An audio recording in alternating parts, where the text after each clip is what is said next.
خۆشەویستانی کورسات نیوسڵاوتان لەبێ لەگەڵاو کارانم پێکەوە پانۆڕامای ئەم شەوتان پێشکەش دەکەین لە دوای ئەوگە لە کۆمەی لەسەر ڕۆژاوای کوردستان و ئەو هەلومەرجای ئیقلیمی و نێودەوڵەتیەی لە سووریا ڕوویدا دوجار قۆناغ بە قۆناغ هێزەکانی سووریای دموکرات بە یەپەکەویە پەژۆ تێکەڵی دام و دەستگا فەرمیەکانی حکوومەتی سووریا دەکەن لە دوو ڕۆژی ڕابردوودا جەنەڕاڵ مەزلوم عەبدی هەڵۆشانەوەی هێزەکانی سووریای دموکراتی ڕاگەیان ئەمە لە ناوخۆی هەرێمی کوردستان لە باشووری کوردستان نیگەرانی لێکەوتەوە و زۆر کەس وێنای جۆرا و جۆریان بۆ کرد ئێمەش دەپرسین ئایا ئەمە چ سوودێکی بۆ کورتێ ڕەوشی کورد دۆخی کورد لە ڕۆژاوای کوردستان بەرەو کوێ هەنگاو دەرێت لە بەشی یەکەمی پانۆڕامادا ئەمە لەگەڵ بەڕێز هۆشنگ دەروێش نوێنەری ئەنجومەنی سووریای دموکرات لە هەرێمی کوردستان گفتوگۆ دەکەین کە بەڕێزیان لێرە لە ستۆدیۆکانمان ئامادەیە لە بەشی دومی پانۆڕامادا گفتوگۆکەین لەسەر ئەو یادداشتەی کە هێز و لایەنە سیاسیەکان داوای دابەزاندنی نرخی سوتەمەنی قەیرانەکان لەگەڵ بەڕێز عوسمان حەمەسەعید دەکەین کاکۆشم زۆر بەخێر ئەو بۆچی ڕوویدا ئەوەی لە ڕۆژاوای کوردستان لەو دوو ڕۆژەیە تەسەوری من شتێکی تازە نییە تازە نییە وەک جەنابەتجی ینی تەدبیداتی بەرنامەکە دوودی گۆڕانکاری گەورە لە ناوچەکە هەیە ئەو گۆڕانکاریت بێ خۆمان زانە بنجڕێککەوتنی دەهی مارس تا دوای 29 ینایر ئەوانە هەموو بێگومان هەلوێستێن هەرێمی هەبوون هەلوێستێن ناودەوڵەتی هەبوون دیارە هەر هێزن هەرێمی و هێزن ناودەوڵەتیژی توانن بڵێن هێزن زەبەلاحێکت دیزایانی ڕۆژهەڵاتی ناوینی تازە دروستەکەن لای وا گرنگە تەحالوفاتن هەرێمی تازە ناودەوڵەت دروست ببن دیارە وا پرۆژەن ئابووری گەورەت ناوچەکەت هەیە دوێ بجیجی ببە ئەو هەموو بێگومان پێویست بوو گە سووریا ڕەنگیش ڕەنگی ئارامی ڕەنگش ڕەنگی استقراری تێت هەبە تا سووریاشی ڕەنگش ڕەنگی ئارامی و استقراری تێ هەبە پێویستە هەر ئەمریکا بە تا بڵێن تا ڕادەیەکی ئۆروپا تا ڕادەیەکی دەولەتێن بڵێن هەرێمی یا ئێن عەرەبی خۆدی باندۆرن لە سووریا ئەواناژی هەموو بێگومان ڕێک کەوتن گە هەر کەس بەرژەوەندیەک هەبە بەڵام لای وا گرنگ نییە نیزامی تازە دەسەڵات دیموقراتی بە نەدیموقراتی بە نیزامێکی دیکتاتۆری بە نەدیکتاتۆری بە گرنگ نییە مشکلای نایوانیە چونکۆ لە بیرتە من و تۆژی ینی لە بیر من بەرناما کرد پانۆراما بوو من و تۆ لێرە مەقسە کرد ئەو کاتەژی وتی ڕەوشی ڕۆژاوا و ڕەوشی سووریا بگشتی ناکۆکی ئیسرائیل لەگەڵ تورکیا بۆ مەدرو دیار ئەکە سووریا بۆ کۆ ئەڕوا ڕۆژ ئاوا بۆ کۆ ئەڕوا ئەو کاتە منوتی ترسم هەبوو زۆر وتی ترسم هەیە گە ترامپ تەولیفاک ڕێککەوتنێکی دناو تورکیا و ئیسرائیل دڕێکخە سووریا دابش بکرد ناوچەی نفوزên ئیسرائیلی باشوورە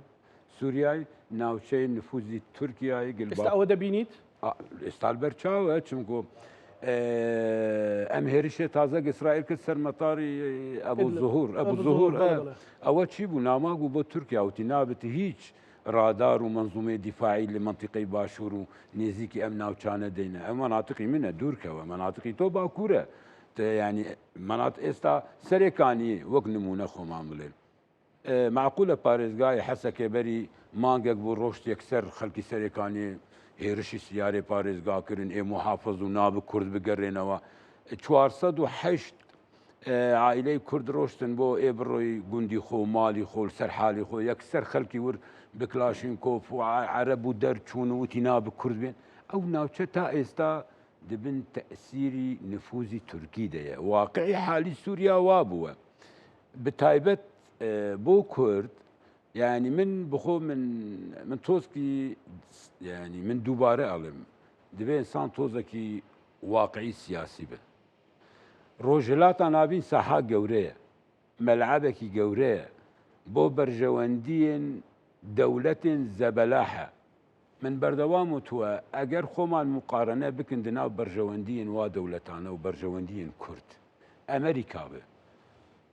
وبرجەوەندیە خۆ لای کوردەکان ببینە یا لای سعودیە ببینە. لای سعودیە یەک سەردانی ترامپ بۆ سعودیە کرد، محەممەد بن سەلمان وتی استثمارات لە ئەمریکا 600 ملیار دۆلارەکەم. یەکسەر ترامپ وتاری خۆدە لە سعودیە مەلکە سعودی دانیشتی وتی لەسەر داوای مەلکی سعودی ئەحمە شەڕە دەبینم. تاو خاڵی دووەم چی کرد؟ سەردانی محەممەد بن سەلمان سەردانی ئەمریکا کرد وتی 600 ملیار دۆلار ئەکەم تریلیۆنێک ملیار دۆلار استثمارات لە ئەمریکا. رفعی عقوبات سەر سووریا نەما دەوڵەتی ڕاعیە بۆ ئرهاب. مەبەستم چییە؟ غیتاءک تەرویجێکی سیاسی، اقتصادی، دیبلۆماسی، دامێکی عسکەری هەموو بۆ دەسەڵاتی شەرع لە هەندێ سووریا هات. کورد قاغەزی بقوەتی بهێز بوون دەستی خۆمان دڕۆشت ئەوە بەرە خۆمان لەگەڵ گەلی خۆمان ینی تۆسکی واقعی بن. داعش بوو ڕۆی، سژنی داعش بوو ڕۆی، 2700 خاکی سووریامە کۆنتترۆلە کرد ڕۆی، ئابارێن کێلی نەفتیەکان بوو دەستی مە بۆ ئاباری نەفتی بۆ ڕۆی. ئەو هەموو قاغەتی هێز بوو قووەت بوو دەستۆدە. بۆە چ لای کوردما وەک عەربی وەک بەعەربی ئەڵێن چوون توانە بن بئەقل الخەسائر دەربچم. کەمترین زەرەر دەرچم. ئەمەیە ئێستا ئەم سیاسەتی مەدە حالد و ئەم وەزعادە ئەمەیە. بەڵام بەرامبەری ئەوژی بەرامبەری ئەم خاڵانەژی ناڵێن بڵێن وەڵا بە تەمامی هیچمە نەماوە نا. یعنی کاتی خۆمان ئەڵێن لیواەکی عسکەری قامشلۆ هەیە، لیواکی عسکەری دێرک هەیە، لیواکی عسکەری قامشلۆ هەیە، لیواکی عسکەری کۆبانی حەسەکە هەیە. ئێستا تقریبان ئەوەژی بڵێن تا ڕادەیەکی جەنێرال لەگەڵ شامڕێک کەوتنەوە لیواەکی تایبەت بۆ عەفرینژی هەرەکرێتەوە. یعنی ئەبە 5 لیوای خۆمانە بە 5 لیوای عسکەری هەیە. یە پەژێژی ڕاستە ئەبە بەشک وەزارەتی ناوخۆ، بەڵام ئەبە تایبەت بۆ وەک هێزێکی بۆ دژی تیرۆل ئەب لەسەر ئاستێن عسکەری لەسەر ئاستێن ئەمنی دەستکەفتنین گەورە هەنێ من ناڵێم نییە. ینی ئەمەژی بۆ کورد گرنگە جاری یەکەم ینی شام بخوا ئەتیرافێکی بکە بڵێ ئەم لیوانە ناوی بلیوای قامشلو و حەسەکە زانێ ئەم لیوە هەموو زانون کووردە. یعنی زانت وای قەسەدە ژە دێر حافر و تەبقا و دێر زۆر و ڕقا کشایەوە بۆ حەسەکە تەواو بۆ هەموو کەس دیار بۆ کورد دیار بوون و ئەم گەڕا بۆ ناوچەیەن کوردی هێزێ مای ئێستا هێزێکی کوردی خاڵس تەمامی کووردە کەسێکی دەدی چەند ینی چەند کەسێکی عەرەب هەبە من ناڵێ منە بەڵام بتەواوی ئەوە هێزێکی کوردیە. ئەگەر تو بێ سەر ئاستێن مەسەلەن زمانی کوردی ئەوەشی ئێمە لەسەرەوانە گفتوگۆ دەکەین کە چەسکەوتێک بەدەساتەوە بەڕێزکا گۆشنگ. بەڵام با ئەمە وەڵامێکیان ئتمنان دڵنیایەک بدەین بە ئەو خەڵکانی مهتەمن گرنگجی ئەدەن بە دۆخی ڕەوش ڕۆژاوای کوردستان لە هەرێمی کوردستان خۆت ئەزانی کە خەڵک چەند دڵی لای ڕۆژاوایە. زۆر ئەڵێن ئەمە ئاشبەتاڵ بوو. ئەمە ئاشبەتاڵ بوو زانە منژی طبعاً تا ئەو بیستیە زۆر ڕەفیقم ینی کەسن سیاسیزی پەیوەندی کردن کەسن ڕەوشەمبیرجی پەیوەندکردن هەنێک ڕەفیقێمی شخصی هەبوو پەیوەندی گەلمەکردن مەتۆزێکی قسە کرد. زانێت نەگۆ ئاشبەتاڵیە. ئەگەر تو ئێستا بۆم بڵێ تۆ بڵێ وەک هۆشەنگ نەوەک سیاسیژی وەک ئینسانێکی کورد ینی داواتە چی ئەڵێم وەڵە بۆ تۆ دەوڵەتێکی کوردی. من بوو توالێن پێویست ئەوڵە حەزم ئێستا دەوڵەتێکی کوردی بە بەس بێ خۆمانژی زان بن زەرف و مەرجێ قوناغ زەرف و مەرجێن خۆمان تێدم ینی سووریا ناو سووریا دەبخوا وەک هێزا سووریا دیموکرات و وەک گەلێمە گام تێ دەرباس بوون کۆم کوژیە هەوڵدانێن هەبوو بەرامبەری مەبوو با وەکت و ینی تەدی چ شێڵ مەخسوود بوو چل ئەشرەفیە بوو چل تەبقا بوو دێرا زۆرێ بوو خیانەتێکی گەورەژی ئەو کات بەرامبەری مەبوو ئەمریکا هێزندی گەورە هەیە واز لە کورد ئانین و سێ معسکەری گەورەی هەبووانە لە ڕۆژاوە چوون ئەوایە هەموو واز لەمانین لەگۆر ئەو زەرفانە ئەو مەرجانە من ئیبینم ئێستا دەستکەوتنێکی گەورەیە بۆ من بردووەتی زانە یعنی ئەوە بەرابوو هەموو کەس زەلال بم بۆچی تا ئێستا تائیفی دورزیەکان سوێدا محافەزەی سوێدا بۆچی تا ئێستا هێرشێکی ئەو ڕەنگە ینی دەسەڵاتی سووریا ناتوانین بڕۆی هێرشیان بکە جارێک ئەڵێ خۆمان بەشێک ژێ ئیسرائیلن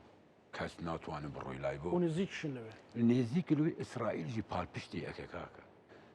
شارع 24 دولة عربي بشتي أقرأ ترامب بشتي أقرأ تركيا بحمي هيزي خو قوتي خو عسكري ومكانتي خو بشك جناتوي بار بشتكبو روجاوا كيد بشت معنا بقربان هر شهيدي خو مامبو خويني شهيدي ميا ملتي ميا هر چوار پرچه كردستان بار بشت بو هيزي خو هرمی کردستان بخوجی وقت خومان خوجی چند توانه به پالپشت ببوتو اوش طاقت و هیزکی هي يعني كرد روجاواي كردستان من بري استوتي داخلي معادلاكي جوربون ياريكي جوربون يعني كاتي خومان الين روسيا معروفه الين تركيا ديار السعودي ديار قطر يعني قطر دولتك يواب شكوليه دستي للزور ولاطانات منطقه هي وسياستي خو اكب بحكم اقتصادي خو قوتي خو ما بس بكرتاي حزكم بلي تشتكي ناوي نياش بطاليه استا قناغو خومان خباتي ما ملكو خبات اخو اكرد لقام شلو اكرد لحسك اكرد لا استا خباتي خو البايت لشامك اما جرينجا بو اما جرينجا قسيك ابو ان ودبو شي هذا كان سوريا ديمقراط وكو دروزه كان پەیوەندیان نەکرد بە ئیسرائیلەوە بۆی ئیسرائیل ئەو پارچەیە بپارێزێ ئەو بەشە بپارێزێ ئیسرائیل ئەوەی ئەکرد مشكل برا توسكي او روم بموزلال بم مش وصح بوتو روم تراكم بله اسرائيل همو تشبه وضع سوريا اغادار بو خوماجي اغادار بونج تصوري ورؤية اسرائيل كان بو سوريا بتشرنجا وبو مجي بتشرنجا يعني من ناتو انا بليم بريقاكي راستون راس جي بيوندي هوي بلي اوجه هبو بلام تشتكي جديد اسرائيل كان نبو من بوتشي مشتروتي موتي بري استال سر او ميزه البرنامج تي كون منو تو مناقشه قلتم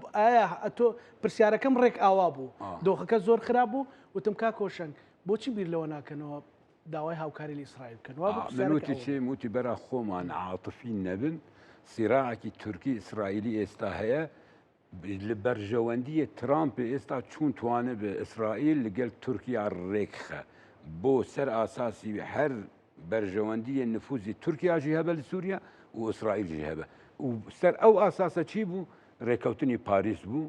لقل سوريا واسرائيل يكسر هي الشكل سر اشرفيه وشيخ مقصود كرن دواي هاتن دير حافر هاتن طبقه هاتن دير ازور تا كرد قرانجي قايخو اما مسألة إسرائيل من ديس دوباره لكن بلا خومان بعاطفي السيري نكن إسرائيل برجواندي تشون بو جرينجا أو أكا أمريكا برجواندي تشون بو جرينجا مهم نية لاي هزار كش يعني ده إبادة دي كوم كجيب سري كرد به نتنياهو لاي جرينجا نتنياهو لاي جرينجا تشون باراستني أمني إسرائيل بك باراستني خوب بك أكتركي هرمي بهز متحكم بده چده ده پروژین آبوری د منطقه ده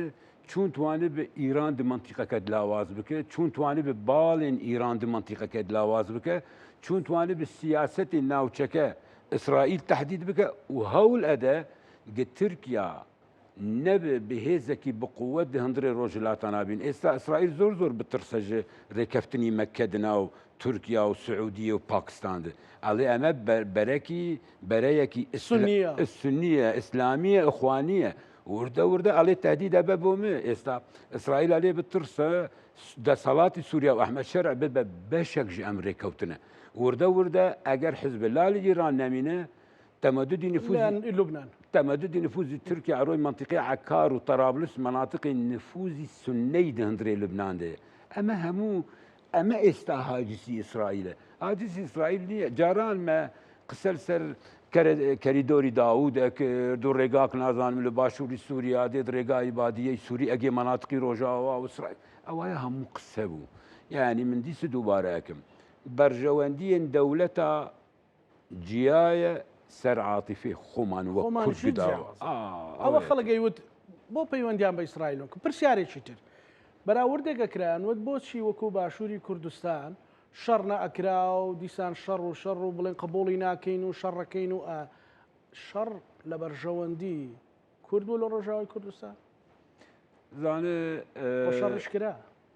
فەرقێکی زۆر هەی جودایی ناو هەرێمی کوردستان و ناو ڕۆژاوا دی یەکەم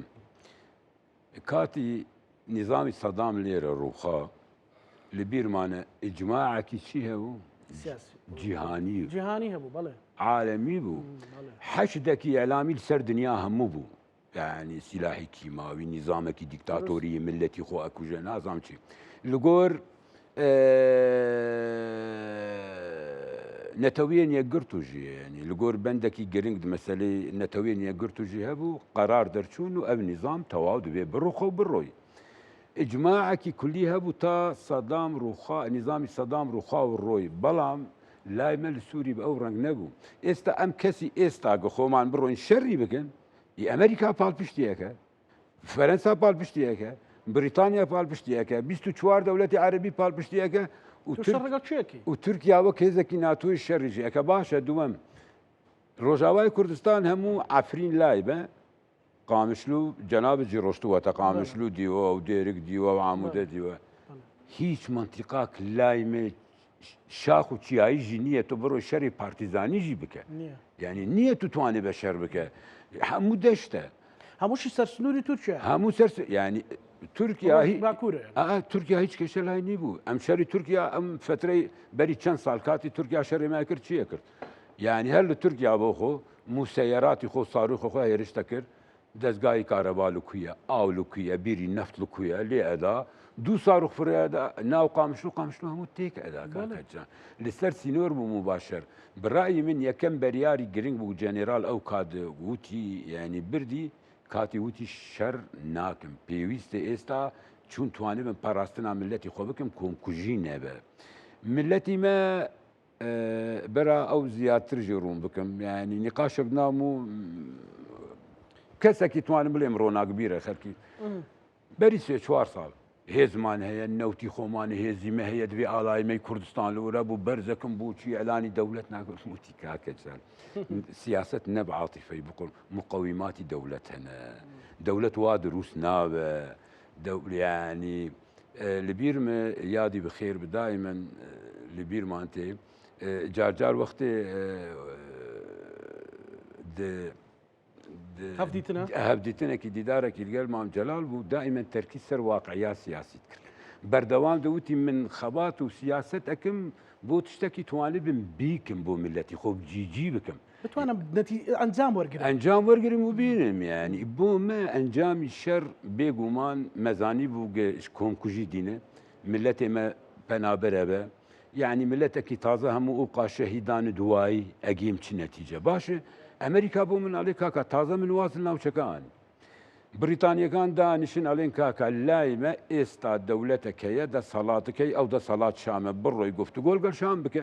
ئەگەر هێزێن هەرێمی هێزن ناودەولەتی بۆ تۆواڵێن هێزێن هەرێمی بۆ تۆواڵێن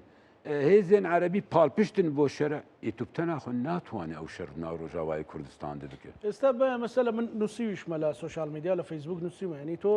لە دێرک لە عامودا لە ڕۆمێلا لە قامشلۆ لە ینی تا خێ گەڕەکێ هەموو بەلەوحەیە لە ترسی موسەیراتەکان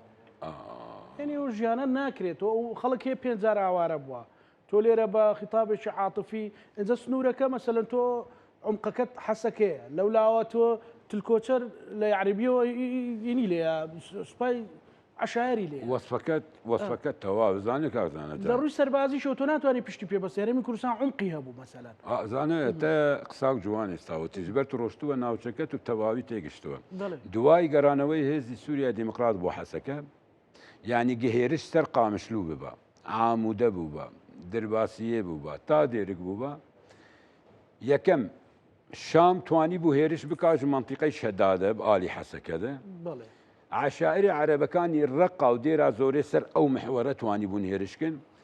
عەرەبەکانێک گلسەرێکانیە بوون ئەوەژی توانی بوون هێرشی دەرباسیە و عامودێ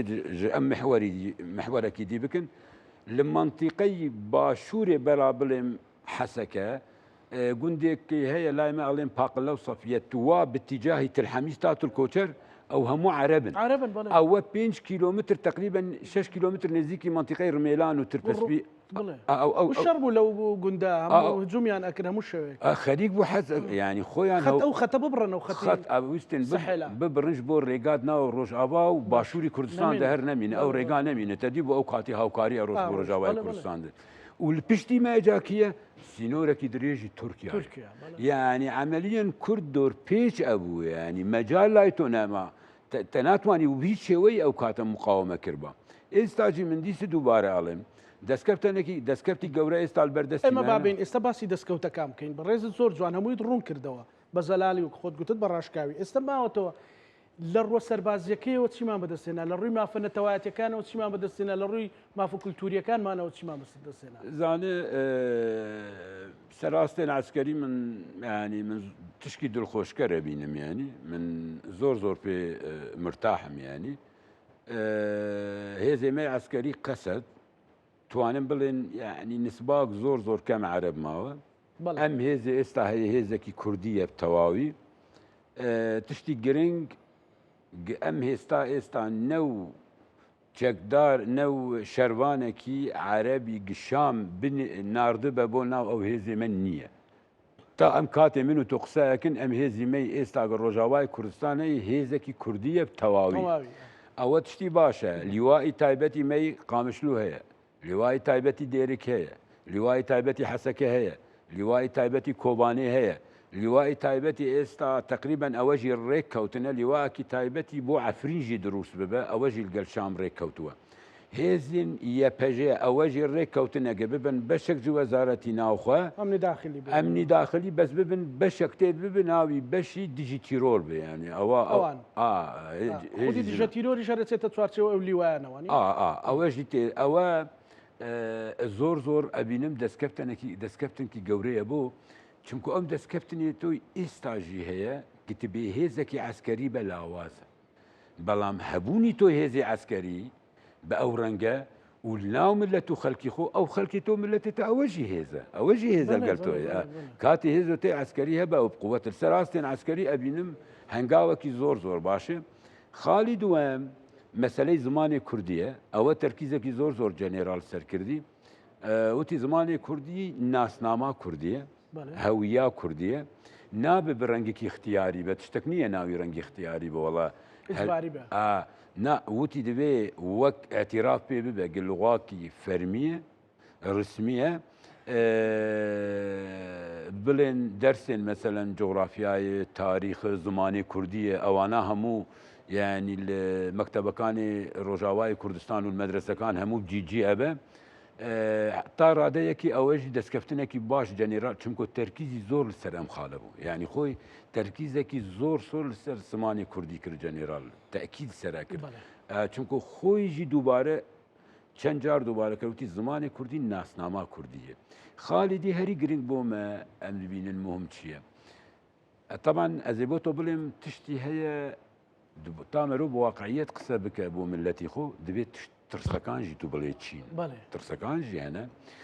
طبعا محافظ خۆت زانیت کی مدیر منطقەی مثلا قامشلو مدیر منطقەی دێرێک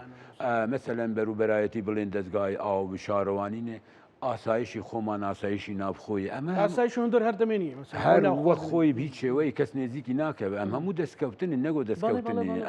تشتی گرنگ ترس ئەم مەسەلەکە چییە چون توانێ بن ئەم دەستکەوتنی کورد وەک چون ئێستا لە باشووری کوردستان چارچێوەی دەستور ji بۆ دەستور بخۆ پاراستناتە بکە ئەگەر دەستور نەبە ئێستا مەرسومێکی کۆماری دەربکەوە ینی 6 مانگێدی کار مەرسومێکی کۆماری دژی ئەو مەرسومەکە دەرکە بڵێ کاکۆشنگ وەک محافظ من لای برد کاکزانەکن محافظ بەڵام ئەگەر چارچێوەیە دەستور دەبێت دەستورت ناتوانێت زیلبرت دەستکاری پێ بکە ئەمە هەوڵدانی مەکاتە ئێستا ئێمە دەبێت لە خەباتی پشتگیری ڕۆژاوای کوردستان بکەین لە گوتاری میدیاییدا لە سیاسیەکان لەوانەی کە تەنانەت گوتارێکی سۆزداری عاتفی ژەنووسن ئەمانە لە دەستور بێ یعنی لە خۆپشاندانی ئەگەر پێویست بکات مەسەلەن لە دایسپۆرا بۆ بکرێت پاڵپشتێکی نێو دەوڵەتی بۆ دروست بکرێت ئەمانە لە دەستور ئەگەر قەرارە دەستورێک بنووسێت زانێ ئێستا دەبێت قوناغێکی مەی گرنگ هەیە قوناغی چوون توانە بن ئێستا شوونی خۆ لە شام بیگرن چون توانم من خۆلشان بەهێزتر بکەن ئێمە ملگەل ئەو کەسان یعنی لەگەل ئەو تەرحەم چالاکی ئێمە ئێستا شام زۆرتر ببن دانوستاندنی ئێمە شام زۆرتر ببن توانبن لقاءاتن سیاسی زیاتر بکەن لەگەل هێزن سیاسی دانیشن چالاکیان خۆمانی سیاسی بە ڕەوشەنبیری بە فکری بە کوردی بشام بکەن ئەمە زانێ ئەمەژی یعنی لەبیرمە بەری ڕوخاندنی ڕژێمی سەدام بلكي جارك دي اسم البرنامج يدقو السر كورسات افتتاحية روجنامي اتحاد تقريبا رجيم صدام خريج بو بروخا اوقاته بابتك زاوي رابر يكم قسي اتحاد ابو كلمه الاتحاد روجنامه الاتحاد اوقات مام جلال نسيبو داني بو على صحيفه الاتحاد ان ترتدي العباءه العراقيه قلت بو كاتي روجنامي اتحاد عباءة عراقي الخوكم ما بس يفيتشيه دتشارتشيوي هريم دنمين بيويز بوماد بروين كو بروين بغاء يعني تازه بروين خباتي خوماني سياسي البغاء كنت هذا سر ما في كردي او وجه بيوستي ما يستا او مرحله كاتي مثلا استقصى هي تاكيد نبوه او بلام علين مرسومه كي كوماري درجه اگر جنرال ببراويش خار مثلا قصر جمهوري الهام خان مثلا بيوندي كاني دروا اي برلمان امانه طبعا سيبان حمو معاونه كيبو وزيره هذا محموديش بو امر روايه يعني لفرقيه محمود رشا اي فيلق محمود رشا وقائدي لواء كوباني اوايا بس تشيا بلا تشيابو النائبي قائدي فيلقي الدوامه فيلقي دوامه ما بستم ام كسا انا مو كاركتري بهزن يعني شون تواني من جا استثماري بكن شون توان اوقرن قد اول سر يعني دواتوانن بلين كرج مرحله تشقداري ومرحله شر استادبي بروين قاده سياسي وقاده خباتي دبلوماسي خباتي مدني وقت توكل او بو ما يستاقرنجا طبعا او مسائل عاطفي دبي من ريزو احترامي ما طبعا بو قلمه يعني الروجاواي لا شو الروجاواي كردستان طالبه شوري من اذانم كردايتي الين يعني اجدل اوالين ليت سياسه ده يعني توسكي عاطفه مرود بدلايك دبيت اجر نواقعيه سياسي با بيقص جنرال بوتو خومان شركن بيجو ما نستا يعني بالصدان الشهيداء ابو ملتي ما يستطيعوا بي بهزاران ديسي بنابر ابونا هاتن هرمي كردستان بشك بلكي اشتر صارا كردوانا بو تركيا خلق بريشان ابون اذا بيويس بو اف قرار ابينم قرارك عاقلانيه قرارك موضوعيه وبناوي اكم يعني حنكاك سياسي تهبود ام قرار هذا بيجو مان قرصه بلام اگر تو بلي شون زانبه بعقليته وبواقعيه تعامل جور مرحله بك لور سياستي تو يعني ديار ابتو سياسيه يعني تشون زانب الجور او قناغه يعني تعامل بك تنل سراساسكي عاطفي طبعا خالدي هي من مثلا مرسومه سيزايه جرينجا شون توانب او مرسومه تطوير بك او زاننجا هي قامشلو شرو خوي دميني طبعا اوجي مهمه لبير ما نروي اوجي جرينجا مثلا ناس نامه همو او ياساني لتوارد صال الرابردوج ده مثلا اداري خوسر كردوني هم داني بيدا اندري يا مساله تعليم دان بيداتري او شهاده الزانكو جامعات روجاوا هم بي تصديق اكري اعتراف بشهاده روجاواي كردستان مساله تابوي خانو تشي يقول انا مش شيء خلقن سرتاي ناسنامه جامعه ناسنامه اوانا هم چارسر اعترافي رسمي بي اكري يعني او مثلا كسي اندازيار التواو كردي اعتراف بي اكري شهاده تصديق بالجامعه روجاوا بردي اما ملف تعليم تواني بلين بوتو تواوا ملف تندرستيجي تواوا تشي لايمه ملف ابوري دانستاندن لسراوا بو وتنا هول ادن ريكوتنا ناوي كردنا بوجاكي تمييزي يعني تمييزك يبو ناوتشين كرد هبه چون مثلا اقل بلين بو سليماني بلين 100 مليون دينار مثلا بوجاك هبه مثلا بو قامشلو حسكه او كد 100 مليون لكن بحكم انه ناوتشين كردينا ضرر زور لهاتوا بنيه تحتي زور خرابه ناوي اكن بوجاي تمييزي اوجي مهمه دس كفتنا كان هنا بس بلمشي لقور طموحي 100 لقور يازد 12000 شهيده لقور 25000 بريندار من بوتو علمنا بس من توانم بۆ تۆ بڵێم چی نەخۆم ینی داخوازی و عاتیفەت شتەکە و سیاسەتێک ناوچەکە و دومەنتیقەکە ئەمریکا و ئەوروپا و ئەمریکا و تەحالوفاتێن دووەلی دیزایانی ئەکن ژمە گەورەتر بوو ئەوە حقیقەتەکەی ئەوە بەڕێز هۆشنگ دەروێش نوێنەری ئەنجومەنی سووریا دموکرات لە هەرێمی کوردستان زۆر سپاس بۆ ئەمە تەوەری یەکەم بوو تەوەری دووەم باس لە ئەو کۆبوونەوەی ئەمڕۆ و ئەم ناڕزایەتی ئەەکەین کە لەلایەن هێز و لایەنە سیاسەکانی دەرەوەی حکوومەت و دەسەڵاتەوە دروست بووە ئەمڕۆ کۆبوونەوەیەک لە بارگەی حزبی شوعی کوردستان دروست بوو باسییان لەوە کرد کە پێویستە قەیرانەکانی سەر هەرێمی کوردستان کاری جدیان بۆ بکرێ بە تایبەتیش لە مەسەلەی سوتەمەنی کە کاریگەری لەسەر ژیانی گوزەرانی تاک بە تاچەی هاوڵاتیانی هەرێمی کوردستاندا دروست کردووە کۆتایی پێبێت و حلێک لەو بار و دۆخە بکرێت سوتەمەنی بە جۆرێک کە بە تایبەتی نرخی بانزین کە چۆتە شوێنێک بە زەحمەت دەستەکەوێت نەک دەستەکەوێت بە زەحمەت توانی بیکڕی ینی لەبەرەوەی کە بنزیم هەر ڕۆژە و 100 دینار 200 دینار گرانە بێ ئەمە کاریگەری لەسەر کەسێکە جوتیارە کاریگەری لەسەر کەسێکە کە تەکسی پێ کاریگەری لەسەر کەسێکە کە کرێکاریەکە لە فەرمانبەرێکە لەسەر هەمووی دروستەکە ناکرێ بەم دۆخەکە بێ موچەش تقریبا نزیک بۆ تۆ لە چەند ڕۆژ و زیاتر و کەمتر و ئەمانە بەم حاڵ و گوزەرانە ناقەتی ئەوانش داوای ئەوەیان کردو کە ئەم بارودۆخە چارەسەر بێ ئەجا ئێمە گفتوگۆ لەو بارەیەوە ئەەکەین ئایا فشارەکان تاکوێ ئەچن و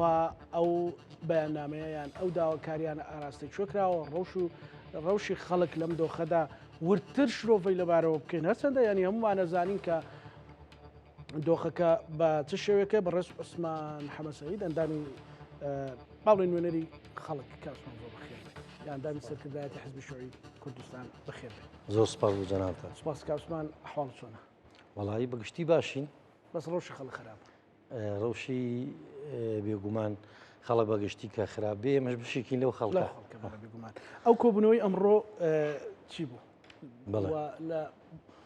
دەرەنجامەکەی چی ئەبێ ئینشاڵڵا کۆبوونەوەی ئەمڕۆمان یەکەمین چالاکی لیژنەی داکۆچی لە مافەکانی خەڵک بوو و کۆنگرێکی ڕۆژنامەنووسی بوو کە ئەنجام درا لە هەرێمی کورد لە پایتەختی هەرێمی کوردستان لە هەولێر ئامانجمان خستنە ڕووی ئەو ڕەوشە ناسەقامگیر و کە لە ڕووی ئابووری و خزمەتگوزاری و تووشی خەڵک بووە لەگەڵ ئەو ڕۆژە چەق بەست و سیاسی کە پەرلەمانی پەکخستۆ و مؤسساتە ڕسمیەکانی وەکو خۆی هێشتۆتەوانێ دوای انتخابات و کاریگەری ئەمانە لەسەر ژیانی خەڵک بە تایبەتیش دوا قەیران کە دروست بووە کە قەیرانی بەرزبوونەوەی نرخی سوتەمەنیە بەگشتی و بەنزین بە تایبەتی بۆ بێدەنگیەک لە بەرامبەر بەم ڕۆژە هەیە دیارە خەڵک هەست بە بەرپرسیارەتێکی مێژووی ئەکا لەم قۆناغەدا کە شەڕ و جەنگ لە ناوچەکەدایە و عێراق زۆرجار لەگەڵ هەرێمی کوردستاندا فشارەکانی بە جۆرا و جۆر بەکارێنێ یعنی وەزعی هەرێمی کوردستان وەکو قەوارەکەی وەکو ئەو دەستکەوتەی کە دەیان ساڵە بە خوێنی هەزاران شەهید و پێشمەرگە و زیندانی و خەڵک بەدەساتەوە لە دوای ڕاپەڕینشەوە بە ئینتیخابات و بە خۆڕاگری خەڵک لە بەرامبەر جوندولیسلام لە بەرامبەر داعش لە بەرامبەر هەموو ئەو ستەم کاروونە عەدالەتی کە دەسەڵات لە هەرێمی کوردستانە بەرامبەر خەڵک کردوتی بەڵام خەڵک زۆر جار ئێستا لە ناخی خۆیان پەنگە خواتەوە و ناڕەحەتە ناڕازیە ئەمە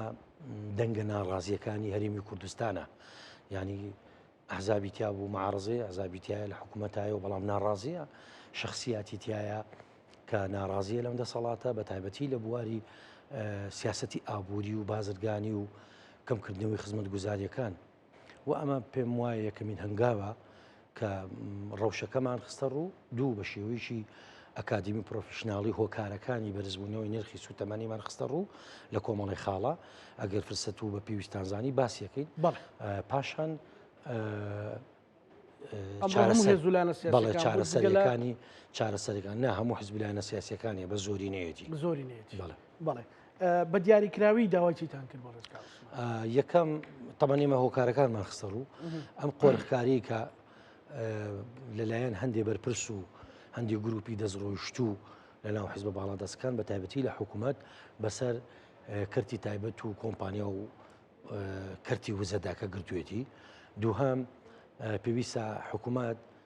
پاڵپشتی دارایی بکە بۆ پاڵاوتنی سوتەمەنیەکان وەکۆی لە دنیادا و لە عێراق و زۆر شوێنی ترا هەیە. سێهەمین شت ئەو دەڵاڵانەی کە لە بینی موسساتی ڕسمی و کۆمپانیاکە هەن ڕابردنی دەستی کۆمەڵی بەرپرستی و کۆمەڵی گروپی تایبەت لە ناو ئەم بوارەدا و لە هەمان کاتە ئەو سازشەی کردویانە لەگەڵ عێراقا 1 ملیۆن بەرمیل، بەڵام تۆ هاتووی داوای 50,000 بەرمیلەکەیت. بۆچی؟ بۆ داوای 50 ئەگەر ئیستقاقاتی لە ساحەفەیە 170,000 کات بۆ 50,000 باشە. ئەگەر لە 112.5 بێ زۆر زیاترەکە، یعنی سازش کراوە. ئەمە جێگی پرسیارە ئێمە و ئەو لیژنەی داکۆچێ خەڵکی مختص و پرۆفشناڵمان لەگەڵایە کە بە دیقەتیان داوە ئەمە پەیوەستە بێ لە دوجارە خۆیان سوودی لێگرن لە داڕیان دەسەڵاتەوە و لە هەمان کاتیشان ڕێگە چارەمان خسۆتە ڕوو. نهاتوین ئیستیفزازی هیچ کەس و شخصیت و دەسەڵاتێ بکەین بە پێچوانەوە ڕێگە چارەمان خستۆتە ڕوو کە چی بکرێ بۆ چارەسەری بە. ئاخرە کرێ سایق تەکسیەکی تەمەەن 56 ساڵ 70 ساڵ بڕوە 3 دانە سەعات لە بەردەمی بەنزیخانەیەکا بۆسێ، دوایش کرێکاری ئەگەر بیوێ بچێ بۆ نەخۆشخانە داوای 7,000 لێکە. خەریکە کێشە دروستە بێ لە بینی هاوڵاتی و شۆفێرە کە یا لە بینی بەنزیخانەکان و شۆفێرانە یا لە بینی بەنزیخانەکان و کۆمپانیاکانە. لە ئەساسە ئەم کێشەیەکە دەسەڵات خۆی دروستی کردووە، ئەزمەیەکە خۆی دروستی کردووە و ئەمە یەکەم جاری نییە. کاتی خۆی بنزین بە چەند بوو هێنایانە سەر 1200 دوای تەنگا کە بە لە 600 بۆسێ هێنایان. و مەسلەی ئاو، مەسلەی کارەبا، مەسلەی تەندروستی، بابەتی خوێندن، ینی نەخشەیەکی ئابووری هەیە کە پاکێجەکەی لەلایەن بانکی نێودەوڵەتی لەگەڵ لایەن سندوقی دراوی نێودەوڵەتی دراوە بە عێراق و کوردستان. بەس عێراق پێشبڕکێکە لەگەڵ دەوڵەتەکانی هەموو ناوچەکە. هیچ دەوڵەتی نیە لە ناوچەکە بەقەدەر هەرێمی کوردستان چی بێتە پێشەوە کەرتە گشتیەکان کە بەپێی جاڕامەی گردردونی مافەکانی مرۆڤ لە هەموو هەرێمێکی ناودەوڵەتێکی فیدراالیا و لە ناو هەموو دەوڵەتێکە ئاو و کارەبا و خزمەتگوزاری و زۆربەی وڵاتان گەشت و گوزاریش مافی سەرەتایی خەڵکە. پێویستە دەوڵەت حکوومەت دەعمی بکە. سوقی ئەوروپی مشتەرەک ئەوروپا ئێستش ساڵانە بە ملیۆنەها دۆلار و یۆرۆ دەعمی جوتیاری ئەوروپیەکەن. خۆ دەوڵەتی سۆسیالیستی و کۆمونیستی و شوعیش نین، بەڵام میزانێک هاوسەنگیەک لە بینی ژیان و ئابووری و کۆمپانیا و خەڵکە ڕاگرن لەبەرەوەی ئەمنی خۆراک ئەمنی کۆمەڵایەتی تێگەیە. باشە تۆ ئەم بارودۆخە بەم ئاستا ئەبەی بۆ ئەم سەردەمە خۆ سەردەمی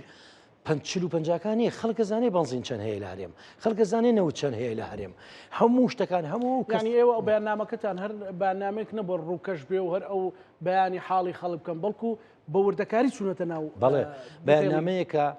یەکەم لە بەرژەوەندی خەڵکی کوردستانە بە شێوەی گشتی، دوو خەڵکی فەقیر و هەژار، شۆفێرانی تەکسی و شۆفێرانی پاسەکان، ئەوانەی کە خەڵکی فەقیر و هەژار بەمانە هاتو چۆکن کە سیاری تایبەتیانی بێگومان سیاری تایبەتیش نخبەیەکی چەند سەد هەزار کەسی لێ دەرچێت لە هەرێمی کوردستان کە دەوڵەمەندن ئەژینا باقیەکەی ترشی ئەگەر من مۆزەفێکم سیارەیەکمێ ئەوەش هەر بنزینەکە بۆ منیش گرانە بۆ فەرمانبەرێکی شارەوانی یا هەر شوێنێک بۆ ئێمە بەرژەوەندی خەڵکی فەقیر و هەژارە یەک دوو بەرژەوەندی گشتیە و لە هەمان کاتە ئەم شێوازە لە خەباتی مەدەنی لەگەڵ دەسەڵاتە کە دەنگە ناڕازیەکان دەنگە ئۆپۆزیسیۆنەکان لەگەڵ کۆمەڵی نخبەی سیاسی ئەکادیمیست و چالاگوانی باش کە بەم ئیشە هەڵساون لەگەڵ دامەزراوی توێژینەوە ئەمە لە بەرژەوەندی دەسەڵات خۆشێتی چونکە ئەم تەراکومە ئەم کەڵەکە بوونی ناڕزایەتە هەر ڕۆژێک بێ ڕەنگە بە عقارێکی ترا بڕوە کە زەرەر بە سومعی هەرێمی کوردستان زەرەر بە قەوارەکەشمان بگەینێ. ئێمە بەشێکین لەو خەبات جێڕانی کە باڵم ئێمە مەبەستم خۆم نییە، مەبەستم ئەو مەحفەلەیەکە بەم کارە هەڵساوە بەشێکی لەو خەبات جێڕانی کە لە 92 بۆ ئێستا لەو قوربانیا بووین کە باسم کرد دژی داعش و جیوجی لەو قوربانیانە بووین کە لە 40-50 ساڵی ڕابردوو بزوتنی ڕزگاری خوازی ئەم هەرێمەی دروست کردو. ئێمە دژی هەرێمی کوردستان و قەواری هەرێم نین، دژی و ململانی ئەەکەین لەگەڵ ئەو سیاسەتە ئابووریەی کە ئێستا گیرفانی خەڵک ئەڕوتێنێتەوە بۆ گیرفانی کۆمەڵی خەڵکی ئەوە زۆر دەسەواژ ئێوە دژی هەرێمی کوردستان و قوارێنین بەڵام ناتوانێت ئەو دۆخە ببینن خێر نەک نامانەوە ئەمە قوبولکراونیە لەلایەن خەڵک بەگشتیەوە بەس خەڵکیان مەئیوس کردووە بە گۆڕانکاری هەندێک ئەخڵاتی سیاسی لە دەورانی ڕابردووە لەلایەن هەندێک هێزەوە بوو بە سەبەبی خەڵک مەئیوس بێ دوو بێتاقەت بێ لەوەی تۆ مزاری 100,000 کەسیەکەی یاداشتەکەی قبول ناکەن گردبوونەوەکەی یاداشتەکەی قبول ناکەن ئیمزاکۆوەکەی تۆ کاکە حزبی سیاسی و چەپەکان زیاتر لە 8 ساڵ لەمە پێش 52,000 ئیمزاکۆ کرایەوە لە بەردەم ئەنجومەنی وەزیران وتیان با بە کارەبا مەکەن بە کردی تایبەت ئێکابرا پارەی نێبیە تۆ خۆت موچەکەی دواخەی موچەکەی نادەیتێ بەچی پارەی کارەباکەی لێسەنی بەچی ئاوی لێسەنی ئێستا واشی لیاتۆ تەلەبە هەمووی دوو سێ تەکسی کردو پێکۆ لەبەرەوەی هاوسەنگیەک نییە لە نێوانی ئەوەی کە ئەمان هەنگاوەنێن بۆی بازار ئازادکەن لە بەرامبەر بۆ شەژیانی کۆمەڵایەتی خەڵک بپارێزن و فەلسفەیەکی سیاسیان هێناوە بازاری ئازاد بە ناوی بازاری ئازادەوە خەدەماتی گشتی لە حکوومەت دەسەنەوەڵا خەسەخانی حکومی بە کەڵک نایە بۆ بە کەڵک نایە وەڵی باشترین قەسەخانەکان لە تاریخی ئەم شارەیە و شارەکانی تری هەرێم و حتا عێراقی کۆنیش خەسەخانە سلێمانی لە تەندروستی هەریەکەم بۆ سلێمانی تەبە سلێمانی و من خۆم خەڵکم بینی و لێرە لە دەعما بڕاوەتوانە لە سلێمانی بۆیان دوورێتەوە چۆتە ئەوێ خێزانەکەم سێ مناڵی لە خەسەخانی حکومی یابینیوە بەڵام ئێستا بەعنقەس لە زاخۆ تا خانەقین هەر سلێمانی نییە هەمووی سیاسەتی حکوومەتە دەسەڵاتە هی وەزیرێک و مدیری خەسەخانە و دکتۆریش نییە ئێمە لێرە ڕەخنەمان لە دکتۆر و موسساتەکانی فەرعیەکان نییە حکوومەت خۆی دعم لە خەسەخانەی گشتیەکرێتەوە بۆی خەڵک بچێەوە خەسەخانەی ئاهلی تایبەت هەموو کەسیش زانی خەسەخانە ئاهلی تایبەتەکان هیچێ لە کوردستانە حل لە زاخۆ تا خانەقین لەبەرەوە ئەم سیاسەتە سیاسەتێکی شکست خواردووە کاکە ئەبێ ئەم دەسەڵاتە ئەم دوو حیزبە بزانن ملەتی کورد هێشتا دەوڵەتی نییە ملەتی کورد ڕاستە قوارێکی دەستوری لە عێراق هەیە بەس هەمومان نەزانێت عێراق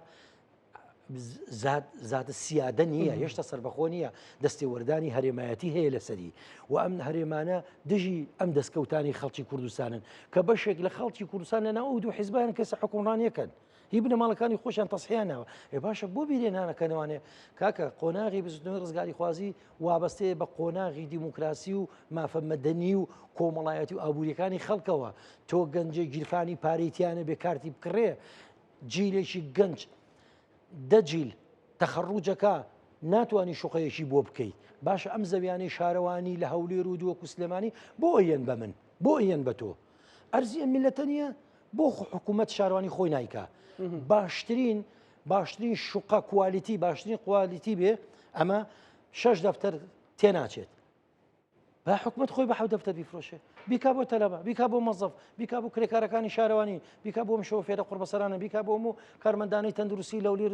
بۆی دێتە 6 سەرمایەدار 20 سەرمایەدار لە کوردستانە شوقی پێ بکەن و 6 دەفتەری تێچێ یەک شوقە بیا بە 20 دەفتەر ئەم سیاسەتە ملەتی کوردی ئازار داوە ژیانی هێناوەتە سەر چۆک لە ڕووی ئابوووریەوە بەڵام تا ئێستا خۆشبەختانە خەڵک خۆی ڕاگرتووە ئەگەر فەیسبوکەکەی هەر کەسێ بکەیتەوە بزانە جنێوەیە یانایە بزانە ڕخنا ئەگرێ یان ناگرێ بۆی ئێمە ئەم دەستەیە ئەم لیژنیدا کۆشێ لە مافەکانی خەڵک هەست بە بەرپرسیارەتێکی مێژوویەکەین کە ئەم بێدەنگێ نابێ ئیتر ناکرێت خەڵک لە ژێ ناوی حکوومەتەکە ساوایە و ناکرێتە خەڵک لە ژێ ناویەوەی ئەمە شەڕی جوندی ئیسلامە ناکرێت بەڕاستی سە بڵە شەڕی ئێرانە و شەڕی لە وڵاتانی ئەو وڵاتانی کە خۆی شەڕیانە ئەم خەدەماتانەوانە بەس لە وڵاتەکەی ئێمە ئێ باشە ڕێکخراوی شۆفێرانی پیشەیە لە سلێمانی یاداشتی داوە بۆ ناچن بە دەمیانەوە تەنیا ئیجراتێک لە سەری سلێمانی کرابی ئیجاوی بۆ ئەو بۆ یەک بەنزیخانەیان داناوە بۆ پاسەکان ئێ باشە بۆ 5 بەنزیخانەدانان 6 پاسەکانە بۆ هێڵی پاسەکان لە هەولێر هەر نەکراوە ئەوە من لە چۆن بوو بۆ 1 لیتر بنزین 1450 دان لە هەولێر بم بە 250 کۆی کەمەوە باشە ئەی لەو کاتی لەو لاشەوە ئەبینیت موسسات دروست بوو بە ناوی کوڕی فلان مەسوول و کچی فلان مەسوول و بە ئارەزوی خۆی لە زاخۆوە تا خانەقین پارە تەخشان و پەخشانەکە گوایە ئەمە یەکێکیان خێرخوازیە و یەکێکیان هەرەوەزیە و یەکێکیان نازم یعنی بەڕاستی بەرسیم مەکە و دوای خێرم پێ مەکە بەڕاستی حقیقەتەن ئەمەی ئێمە شکلەکە لە پرۆژە ئەمە بەیان نامێشە پرۆژە ڕاستی کوێتان کردووە ئەمە ڕاستی ڕای گشتیمان کردووە دوو ئینزارمان داوە بە حکوومەت و دەسەڵات لە ماوەیەکی دیاریکراوە کار بک بۆ ئەم هەنگاو برێ لەمانە بەس ئێمە ئاماژەیەک ببینی کە دوو هەنگاوی ناوە جۆرێکی تر مامەڵایکن ئاماژە نەبینین داوامان کردووە لە ڕەوەندی کوردی لە دەرەوەی وڵات موقف بنوێنن دیفاع لە میلەتەکەی خۆیان کەن داوامان کردووە لە ڕێکخراوەکانی کۆمەلگای مەدەنی ئەو حیزبانەی تا ئێستا نهاتوون شخصیاتەکان کە نهاتوون بێنەوە ئەم لیژنەی داکۆچێ لە مافەکانی خەڵک کوما چەند حیزبێکی سەرەکی تایە کە ناڕازین چەند حیزبێکی سەرەکی کە ئۆپۆزیسیۆنن تو کاکە چ شوێنێک هەیە کە تۆ بتانی دادی خۆتی بۆ بەریتە بە دیوانەکەی پەرلەمانە پەرلەمانیان پەک خسووە باشە بۆ پەرلەمان کاران ناکەنەوە حکوومەت کارانی وەکو ئەوەی دەستکراوەنی وەکو ساڵانی ڕابردوو دوو ئەم کێشانە لەگەڵ عێراق بوو معقولە لە عێراق ئاوا لە چەمچەماڵ دەرەچی ئەچیتە قەرانجیت بنزین بچەنە ئەی باشە تۆ وڵاتە بەم شکڵەوە لە خەڵکەکەی بۆیە ئەمە ئێمە یەکەم هەنگاومانە لەسەر بنزین لەسەر سوتەمەنی لەسەر بێکاری ئیشەکەین لەسەر ڕەوشی سیاسی کە نابێ ئەم جەوە سیاسیە چەق بەستوو هەبێ و خۆمان بەدڵسۆزترین ئەزانین لە دەسەڵاتیش بەرامبەر بەم ڕۆژێکە لە هەرێمی کوردستانی بەڕاستی گەلە کۆمەیەکی خراپ لە دەوروبەرەکە هەیە دژی گەلی کورد ئەبینین دوای هەموو ئەو تەکتیکە سیاسیە قورسانەی ڕۆژاوە کردی دوای هەموو پشتیوانی نێودەوڵەتی و گەلیەی هەموو گەلی کورد هێشتا بە کەمترین ماف ناچارە بن کە من پێم وایە ئەوان ئازادن و ئەبێ ڕێز لە ڕئیشیان بگری ڕۆژاوەچێکە ئەوە ڕۆژ هەڵاتە بینی چ بار و دۆخێکی ئەوە باکوور دەبینی کابرا سەرۆکی شارەوانی کە نەسجن مفەوەزاتێکی ئاشتی ناچاری دروست بووە کە هێشتا لە ئاستی متەتەڵەبات نییە هەرێمی کوردستانی ڕاستە لە ڕووی دەستوریەوە و لە ڕووی ئابوووریەوە لە ڕووی ژیانی مەدەنیەوە لە ڕووی کۆمەڵش و کۆمەڵی لە هەنگاوی ناوە بەڵام بۆ ئەم نەعەدالەتێ لە حیاتی خەڵکەوی ئاخر نابێت دەسەڵات بین لەوە کاتەوانێ بە چه حەقێک دۆخێک ئەخڵقێنێ پیاوێکی 70 ساڵ ژینێکی 80 ساڵ لە بەردەم بەڕێوەبەرایەتێکی خانە نشینە بۆ 250,000 یا 500,000 دینار بکەوێتە سەر عەرزەکە آخر ئەمە زوڵمێکی گەورەیە ئینسان بەڕاستی لە ناخی خۆی ئازارە چێژێ بۆیە خەڵک ئەم شتە قبوڵ ناکەوە ئێمە ئەم جارە ئەو ئەزمونە لە ڕابردووش دووبارە ناکەینەوە بڵێن ئێمە خەڵک کوڕی خەڵک بخەینە سەر جادە و بڵێن ئێمە پشتیوانێکی ئێمە خاوەن هێمیشەی حزبی شوعی کوردستانە یەکگرتووی ئیسلامی کوردستانە کۆمەڵی دادگەری ئیسلامیە بەڵێ حزبی زەحمەت کێشانە ڕەوتی هەڵوێستە برادرانی بزوتنەوەی گۆڕانە تەمان ئەم لیژنەی داکۆچش لە چیەوە دروست بوو لەوەوە دروست بوو کە نخبەیەکی سیاسی و چالاکوان کە دەستەیەک بوون تیمێک بوون بیرۆکەیەکیانە بوو هاتن سەردانی مەکتەبی سیاسی یەکگرتوو کۆمەڵی دادگاری لەگەڵ بزوتنەوەی گۆڕانی کاکدانا لەگەڵ ڕەوتی هەڵوێست لەگەڵ حزبی شوعی کوردستان لەگەڵ حزبی زەحمەت کێشانیان کرد و دامەزراوەیەکی ژەیە بە ناوی دامەزراوەی ماس ئەمش بەم شێوەیە ئەمە هیچ کەس نییە هەموو خەڵکیەکە هی هەموو خەڵکیەکە تەنانەت ئەو کەسانەی کە دڵیان بە میلەتەکە و بە ئەزمونونەکە ئەمەی ئێمە دیفاع لە هەزمونی یاریمی کوردستان چونکێ هەر ئەزمونێک فێدراڵی بێ یان دەوڵەتی سربەخۆش بێ لە ناوەوە یەکگرتوو نەبێ لە ناوە خەڵک هەست بە ئاسوودەی و ئارامینەکە ناتوانێت دیفاع لە میلەتەی خۆیکە بۆیە ئێمە ئەمە ئینتیباها بۆ دەسەڵات وشیارکردنەوەی خەڵکە پێشڕەوایەتیکردنی خەڵکە ئەمە پشتیوانیکردن نییە و هەنگاوی وردە وردەژەنین و ئەم گروپ و لایەنانە لەمە پێش بەڕاستی لەمە پێش ئێمە زیاتر درکمان بە پاراستنی قوارێر ێم کردووە کە شەڕ و جەنگ و ماڵوێرانی لە منتیقەکایە ئەخر ناکرێ یعنی ناکرێ ئەم پێدە کاکە ئەمە زۆر بە بەسیتی حلە بێ سیاسەتی ئابووری ئاڵوگۆڕێکی بەسەرا بێنن قانونی وەبەرهێنان تعدیلکەنەوە بە ئاراستەی ئابووری نیشتیمانی دوو قوانینی کار و زمانی نیشتیماعی لە بەسڵەحەتی خەڵکی فەقیر ڕۆژان ئەم سیاسەتەی پێوترێ فرۆشتنی کەرتی گشتی کە بزانن ئەمە سەر بگرێ بایعەکەش نایەڵن من ئەم قسەیەم بۆ خەڵکی کوردستانە ئەمە سەر بگرێ بایعەکەش نایەڵن نایهێڵن لەبەرەوە ئەم سیاسەتە لە بەرژەوەندی خەڵک نییە دوجار زەرەر بە ئەزمموی هەرێمی کوردستان کە قوربانێکی زۆری بۆ درراوە سپاس بۆ بەڕێز عوسمان حەمە سەید نوێنەری دەستی داکۆچی لە خەڵک لیژنەی داکۆچی لە مافەکانی خەڵک واندای سەکردای حزبی شوعی کوردستان زۆر سپاس بۆ جەنابتان وی واداری دەرگا کراوەیە بۆ هەر گروپ و ڕێکخرا و کەسایەتیەک کە